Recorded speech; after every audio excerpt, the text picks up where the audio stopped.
Good morning students. Today we are going to discuss about the control statements in C++. In last few lectures we have studied the different types of programs using the C++ programming. Here control statement means these are the statements which determine the flow of program. आता आपण आत्तापर्यंत जे काही basic programs पाहिले होते त्या basic प्रोग्राममध्ये आपण लॉजिक तुमच्या लक्षात आलं का? तर ज्या पद्धतीने तुम्ही इन्स्ट्रक्शन राईट डाऊन केलेले आहेत त्या पद्धतीने इन्स्ट्रक्शन्स काय केल्या जात होत्या, सिक्वेन्शियली एक्झिक्यूट केल्या जात होत्या. बघा आपण जशा कम्प्युटरला इन्स्ट्रक्शन्स प्रोव्हाइड करतोय, व्हेरिएबल डिक्लेअर करतोय, त्याच्यानंतर आउटपुट देतोय, इनपुट ॲक्सेप्ट करतोय, कॅल्क्युलेशन्स करतोय आणि रिझल्ट डिस्प्ले करतोय. या पद्धतीने आपलं सगळं जे वर्किंग आहे ते वर्किंग सिक्वेन्शियली चालू होत होतं. त्यालाच काय म्हटलं जातं तर सिक्वेन्शियल स्टेटमेंट म्हटलं जातं. मग आता आपण नेक्स्ट पार्ट जो शिकणार आहोत तो आहे कंट्रोल स्टेटमेंट. आता इथं कंट्रोल करायचं आहे तुमचा प्रोग्रामचं एक्झिक्युशन.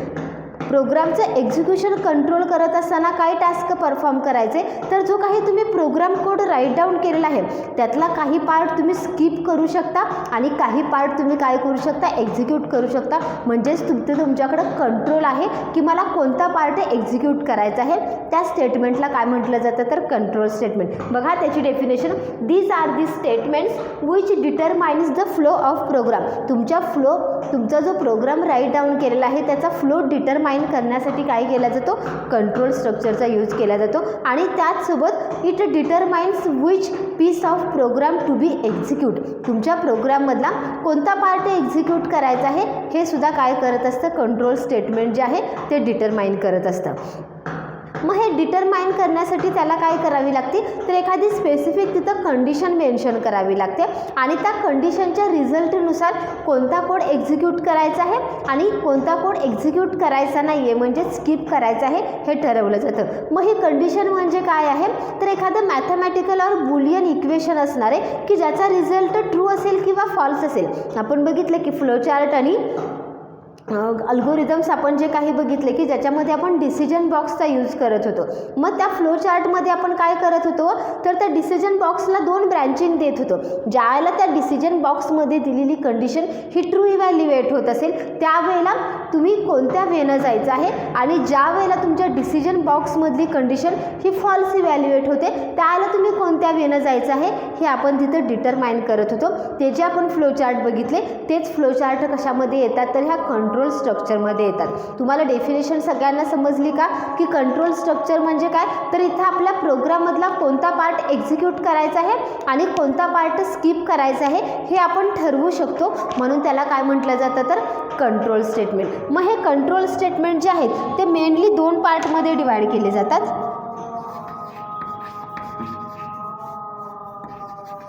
कंट्रोल स्टेटमेंट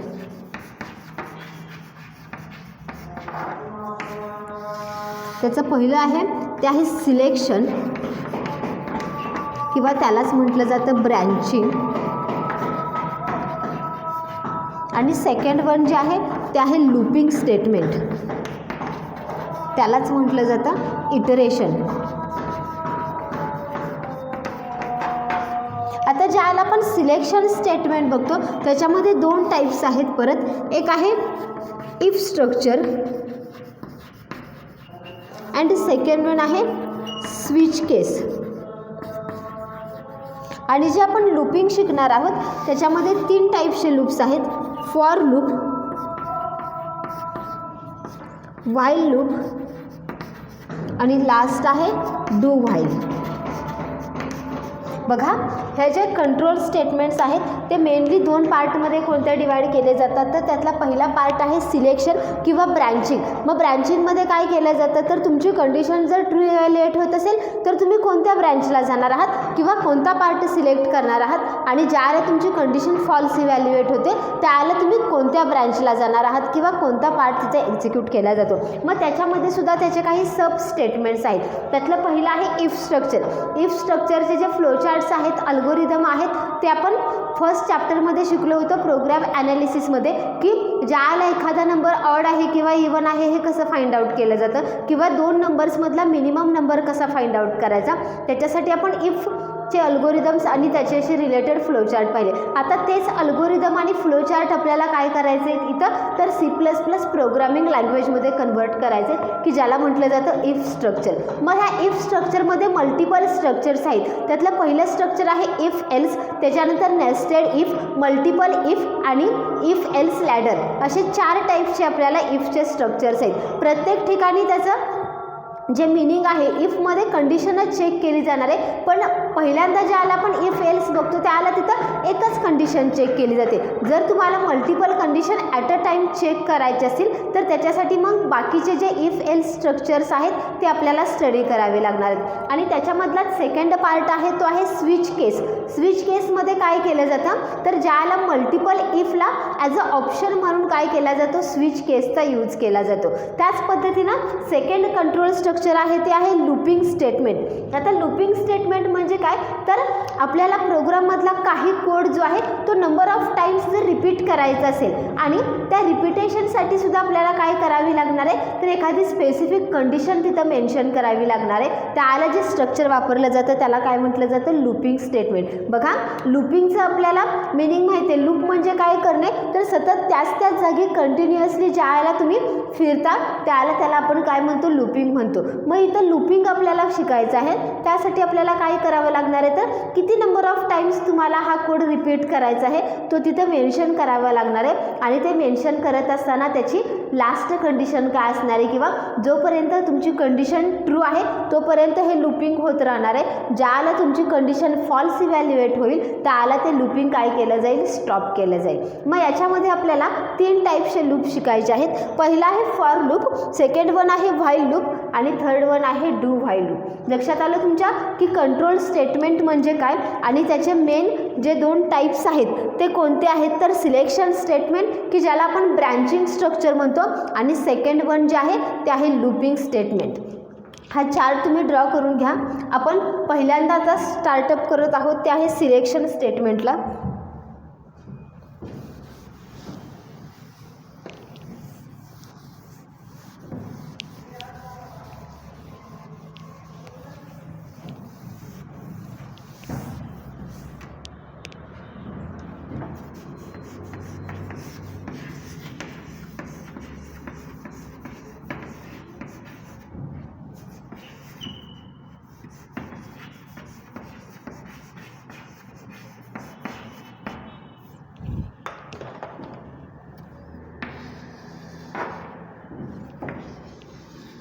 सिलेक्शन स्टेटमेंटमधलं पहिलं स्टेटमेंट आपण बघणार आहोत, इफ एल्स स्ट्रक्चर.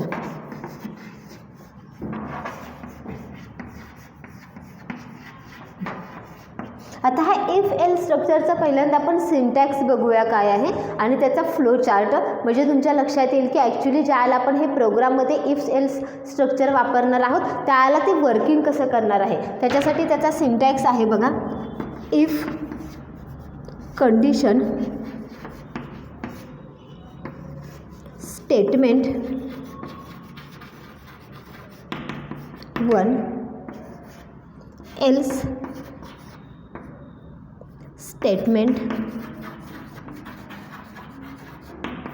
2. याचा मी फ्लो चार्ट इथे ड्रॉ करते.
इकडे लक्ष द्या.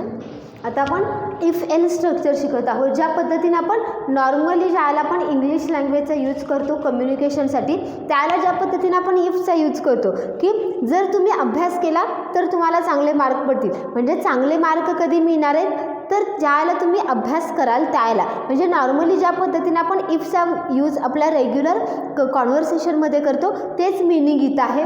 इथं फक्त काय केलं आहे तर ते प्रोग्रामॅटिकली आपल्याला रिप्रेझेंट करायचं आहे. त्याचा सिंटॅक्स बघा. इथं इफ म्हणजे काय आहे तर कीवर्ड आहे. ज्या पद्धतीनं सी आउट हा कीवर्ड आहे, इंट हा कीवर्ड आहे. त्याच्यानंतर आपण बाकीचेही कीवर्ड्स पाहिले की फ्लोट, हे ज्याचं मिनिंग की ऑलरेडी C++नं मेन्शन केलेलं आहे त्याच पद्धतीचा इफ हा कीवर्ड आहे. त्याच्यानंतर काय केलं आहे तर राऊंड ब्रॅकेटमध्ये कंडिशन तुम्हाला राईट डाऊन करावी लागते.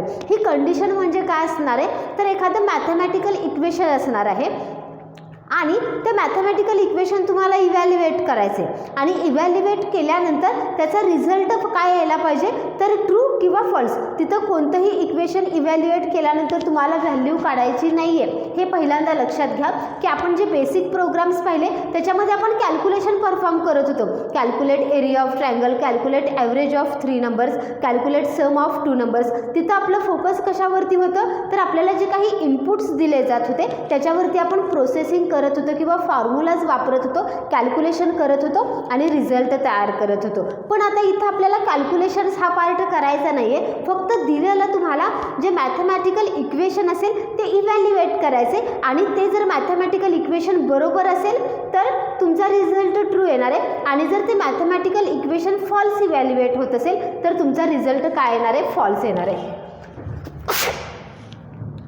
अशा वेळेला मग जर ही इफ ब्लॉकमधली कंडिशन जी आहे ती कंडिशन जर ट्रू इव्हॅल्युएट झाली तर इफच्या नंतर इथं ओपनिंग कर्ली ब्रॅकेट आणि क्लोजिंग कर्ली ब्रॅकेट म्हणजे काय तर तो इफचा ब्लॉक आहे.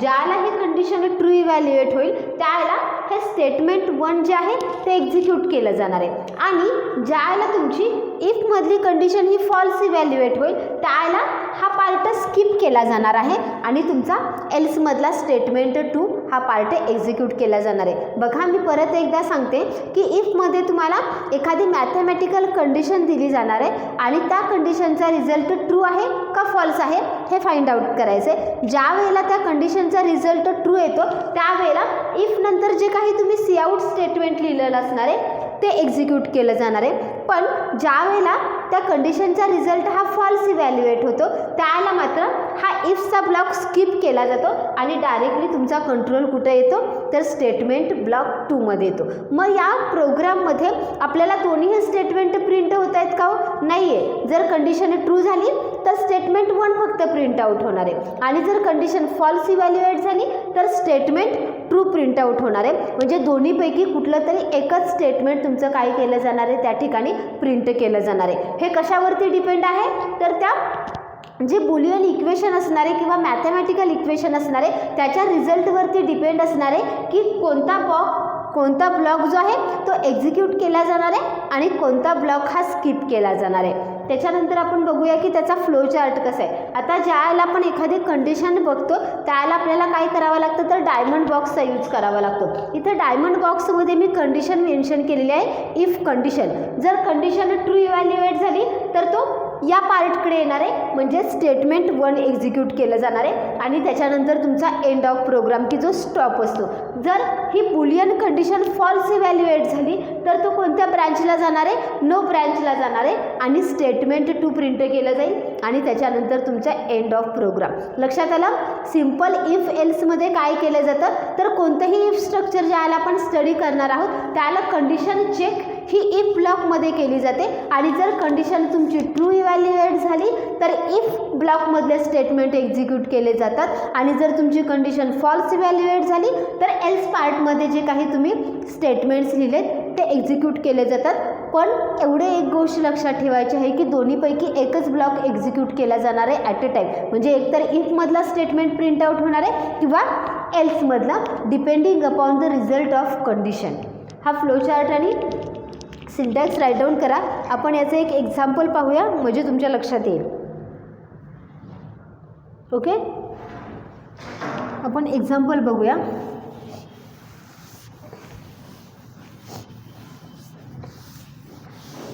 Right a program in C++ to check the given number. Right, मी इथे क्वेश्चन मेन्शन करते. Write a program in C++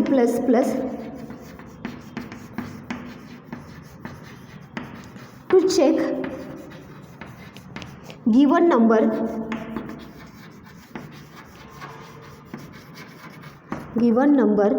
is less than 50. Okay, इथं मी प्रोग्राम स्टेटमेंट मेन्शन केलेलं आहे. आपल्याला अगदी साधा आणि इझी प्रोग्राम आपण सुरुवातीला घेत आहोत की write a program in C++ to check the given number is less than 50. एखादा नंबर जर तुम्हाला दिलेला आहे आणि तो नंबर फाइंड आउट करायचे की लेस दॅन 50 आहे का नाही. आता हे लेस दॅन 50 आहे का नाही ह्याच्यासाठी आपल्याला कशाचा यूज करावा लागणार आहे, तर जे आपण काही ऑपरेटर शिकलो होतो त्याच्यामध्ये रिलेशनल ऑपरेटर एक शिकलो होतं की ज्याला तुम्हाला दोन नंबर्समधलं रिलेशन स्पेसिफाय करायचं असतं त्याला आपण काय करतो, रिलेशनल ऑपरेटरचा यूज करतो. For example greater than sign असेल, लेस दॅन साईन असेल, less than equal to, greater than equal to, equal to equal to and non equal to, हे जे ऑपरेटर्स आहेत त्याला काय म्हटलं जातं तर रिलेशनल ऑपरेटर. आता आपल्याला इथं ज्याला आपण हे इफ एल्सचे प्रोग्राम लिहिणार आहोत त्याला मोस्ट ऑफ टाईम आपल्याला काय करावं लागतं, या रिलेशनल ऑपरेटरची हेल्प घेऊनच काय करावी लागते, इक्वेशन सॉल्व करावं लागतं. आता मी याच्यासाठी प्रोग्राम कोड इथं मेन्शन करते. void main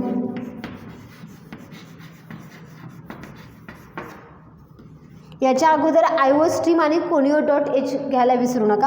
आता इथं आपल्याला काय फाइंड आउट करायचं हो, तर दिलेला नंबर हा लेस दॅन 15 आहे का नाही. इथं मग आपल्याला फक्त एकच व्हॅल्यू इनपुट करून घ्यावी लागणार आहे आणि ती व्हॅल्यू काय करावी लागणार आहे, चेक करावी लागणार आहे की 15पेक्षा लेस आहे की मोर आहे. मग त्याच्यासाठी मला एक व्हेरिएबल डिक्लेअर करावं लागणार आहे. मी व्हेरिएबल डिक्लेअर करते इंट ए हा एक व्हेरिएबल डिक्लेअर करते. युजरला मेसेज देते मी c out enter value c in a. If a is less than 50 c out A is less than 50 else see out a is not less than 50 get ch. Okay, मी या स्टेटमेंटसाठी program code right down केलेला आहे. Program code carefully एकदा बघा. इथं आपल्याला एक number input करून घ्यायला सांगितलेला आहे आणि इनपुट केल्यानंतर आपल्याला चेक करायचा आहे की तो नंबर 50पेक्षा लहान आहे का नाही ते. त्याच्यासाठी मी इंट ए हा एक व्हेरिएबल डिक्लेअर केला की जे युजर मला इनपुट देणार आहे ती स्टोअर मला व्हेरिएबलमध्ये करावं लागणार आहे. कारण आपल्याला माहिती आहे की आपण ऑपरेशन ज्याला परफॉर्म करतो त्याला ऑपरेशन परफॉर्म कुणावरती केली जातात, तर व्हेरिएबल्सवरती केले जातात.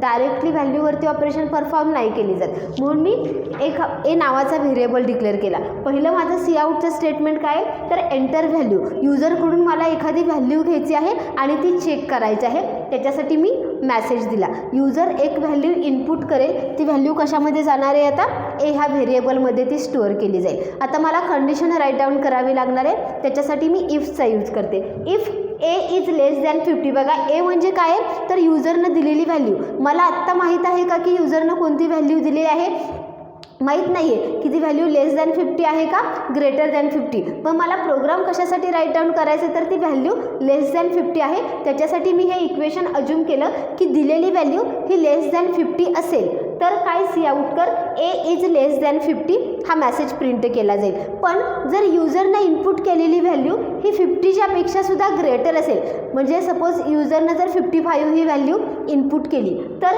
हे इक्वेशन काय इव्हॅल्युएट होणार आहे हो, ट्रू इव्हॅल्युएट होईल का फॉल्स इव्हॅल्युएट होईल, फॉल्स इव्हॅल्युएट होईल. त्याला तो कुठे जंप करणार आहे, तर ए इज नॉट लेस दॅन 50. बघा आपण याचा आउटपुट बघूया म्हणजे तुमच्या लक्षात येईल. आउटपुटमध्ये पहिलं सी आउटचं स्टेटमेंट काय येणार आहे, एंटर व्हॅल्यू.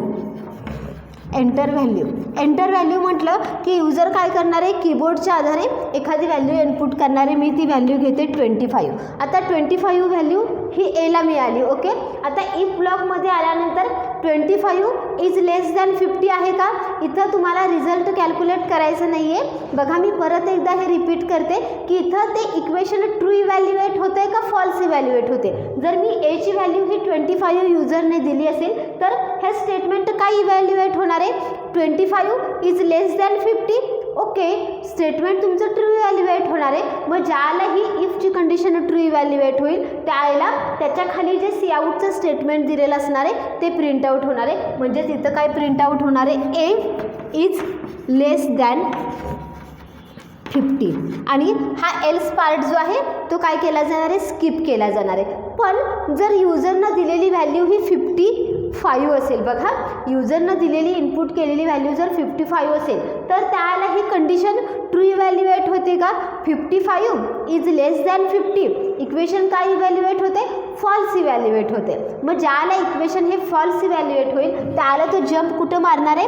तर एल्स पार्टमध्ये तो जंप मारणार आहे. आणि एल्स पार्टमध्ये जे काही स्टेटमेंट राईट डाऊन केलेले आहेत ते स्टेटमेंट काय करणार आहे? तो एक्झिक्यूट करणार आहे. लक्षात आलं? म्हणजे तुमच्या प्रोग्रामचा कोणता पार्ट एक्झिक्यूट करायचा आहे हे दोन कंडिशनवरती डिपेंड आहे.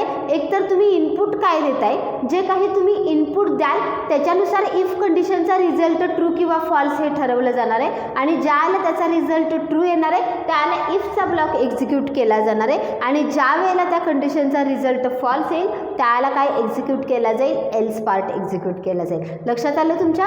की इथं आपण अगदी सिम्पल प्रोग्राम राईट डाऊन केलेला आहे की ज्याच्यामध्ये आपण दिलेली व्हॅल्यू ही 50पेक्षा लेस आहे का नाही हे फाइंड आउट केलेलं आहे. प्रोग्राम कोड आणि त्याचं आउटपुट तुमच्या नोटबुकमध्ये मेन्शन करा.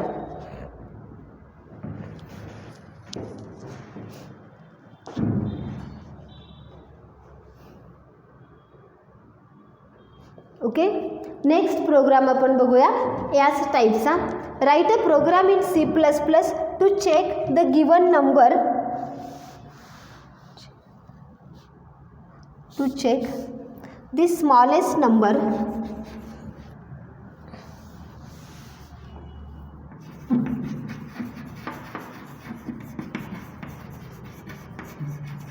between two numbers.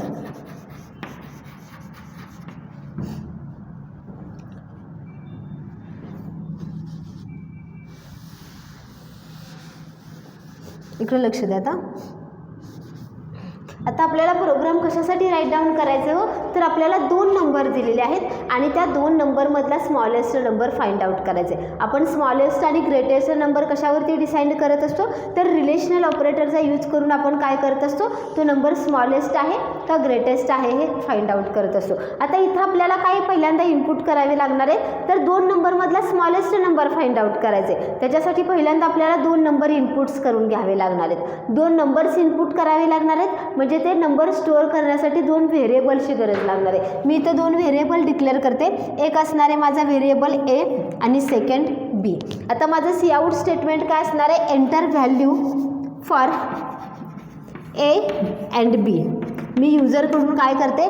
तर ए आणि बीसाठी व्हॅल्यू एंटर करून घेते. म्हणजे युजर मला इनपुट देणार आहे. जे पहिलं इनपुट देणार आहे ते व्हेरिएबल एमध्ये स्टोअर केलं जाईल आणि जे दुसरं इनपुट देणार आहे ते व्हेरिएबल बीमध्ये स्टोअर केलं जाईल. आता मला ए आणि बी ह्या दोघांच्याही व्हॅल्यू मिळालेल्या आहेत. आता मला काय फाइंड आउट करायचं आहे हो? की त्या दोघांच्या मधला स्मॉलेस्ट नंबर कोणता आहे हे फाइंड आउट करायचं आहे. आता हे फाइंड आउट करत असताना मला एक कुठली तरी कंडिशन ट्रू अज्यूम केली पाहिजे तरच माझा लॉजिक पुढे जाणार आहे. म्हणजे मला हे अज्यूम्स करायला लागणार आहे की दोन्हीपैकी कुठला तरी एक नंबर स्मॉलेस्ट आहे. तो जर स्मॉलेस्ट असेल तर काय सी आउट करायचं? मी असे कन्सिडर करते की दिलेल्या नंबरपैकी ए हा स्मॉलेस्ट असू शकतो. त्याला मी कंडिशन कशी काय करते बघा. If a is less than b, जर मी अज्यूम केलेला नंबर ए हा लेस दॅन बी असेल तर आता मला माहीत आहे का ॲक्च्युली की एची व्हॅल्यू काय एंटर केली आणि बीची व्हॅल्यू काय एंटर केली? मला काहीच आयडिया नाही असणार आहे की युजर नक्की कोणती व्हॅल्यू एंटर करणार आहे. पण युजरने कोणतीही व्हॅल्यू जरी इनपुट केली तरी मला आउटपुट तर बरोबरच दाखवायला लागणार आहे. मग त्याच्यासाठी मी हे अज्यूम केलं की सपोज जर ए हा बीपेक्षा लहान नसेल तर काय प्रिंट आउट कर? C out A is smallest. Okay, हा मेसेज प्रिंट आउट कर. पण जर एची व्हॅल्यू युजरनं दिलेली जी व्हॅल्यू आहे ती जर स्मॉलेस्ट नसेल तर तो कुठं जाणार आहे, एल्स पार्टमध्ये जाणार आहे आणि त्याला काय प्रिंट कर, बी इज स्मॉलेस्ट. बघा लॉजिक अगदी सोपं आहे, फक्त तुम्हाला इथं काहीतरी अज्युम्स करता आलं पाहिजे तरच तुमचं लॉजिक काय होणार आहे, राईट वेनं जाणार आहे.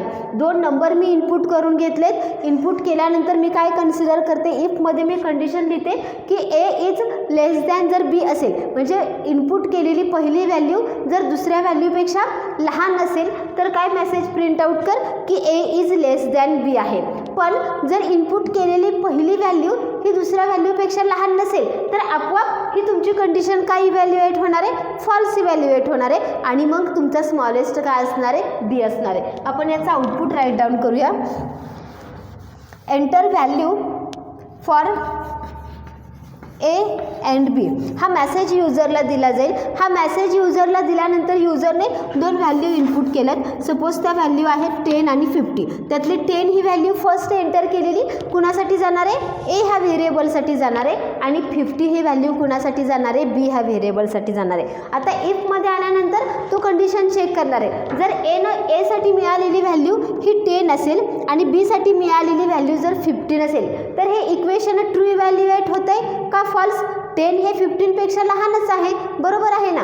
मग तुमच्या ह्या इक्वेशनचा रिझल्ट काय येतोय, ट्रू येतोय. मग जर ह्या इक्वेशनचा रिझल्ट ट्रू आला तर तुमचा आउटपुट काय मिळणार आहे, ए इज स्मॉलेस्ट. कारण 10 आणि 15मध्ये स्मॉलेस्ट काय आहे, हो 10च आहे, म्हणजे ए हा स्मॉलेस्ट आहे. त्याला हे स्टेटमेंट जे आहे एल्सचं ते प्रिंट केलं जाणार नाही आहे, तो पार्ट काय केला जाईल, स्किप केला जाईल. पण जर युजरने मला इनपुट दिलं 20 अँड 10, बघा दोन्हीही इनपुट्स मी चेक करून बघणार आहे. जर युजरनं मला इनपुट दिलं 20 आणि 10, त्याला 20 ही व्हॅल्यू कुणासाठी जाणार आहे, हो तर एसाठी 20 ही व्हॅल्यू असाइन केली जाईल आणि बीसाठी 10 ही व्हॅल्यू असाइन केली जाईल. त्यावेळेला ही इफची कंडिशन काय इव्हॅल्युएट होते तर 20 is less than 10, no, condition evaluate false. आणि ज्याला तुमची इफची कंडिशन फॉल्स इव्हॅल्युएट होणार आहे त्याला हे स्टेटमेंट स्किप केलं जाणार आहे आणि डायरेक्टली तो जंप कुठं करणार आहे, एल्स पार्टमध्ये. कारण इथं लेस दॅन नंबर कोणता आहे, 10 आहे आणि तो कुणाला असाइन केलेला आहे, व्हेरिएबल बीला असाइन केलेला आहे. त्यामुळं काय प्रिंट होणार आहे, बी इज स्मॉलेस्ट. बघा प्रोग्राम अगदी इझी आहे, फक्त त्याचं लॉजिक तुम्हाला व्यवस्थित समजायला पाहिजे आणि प्रोग्राम कोड कसे राईट डाऊन करायचे हे समजलं की तुम्ही कोणत्याही व्हॅल्यूज इनपुट करा, तुमचा प्रोग्राम आउटपुट हा बरोबरच देणार आहे. लक्षात आलं की सिलेक्शन स्टेटमेंटमध्ये आज आपण पहिलं स्टेटमेंट शिकलो, इफ एल्स स्ट्रक्चर, की ज्याच्यामध्ये इफ ब्लॉकमध्ये तुमची कंडिशन चेक केली जाते आणि जर कंडिशन ट्रू इव्हॅल्युएट होत असेल तर इफ नंतरचा पार्ट एक्झिक्यूट केला जातो आणि जर तुमची कंडिशन फॉल्स इव्हॅल्युएट होत असेल तर एल्समधला पार्ट एक्झिक्यूट केला जातो. दोन्हीपैकी एकच पार्ट काय केला जातो, ॲट अ टाईम एक्झिक्यूट केला जातो. प्रोग्राम कोड हा तुमच्या नोटबुकमध्ये राईट डाऊन करून घ्या. आजचं लेक्चर जे आहे त्याचं लेक्चर आपण इथंच स्टॉप करूयात. याच्याशी रिलेटेड अजून काही एक्झाम्पल्स आहेत ते आपण नेक्स्ट लेक्चरला स्टडी करूयात.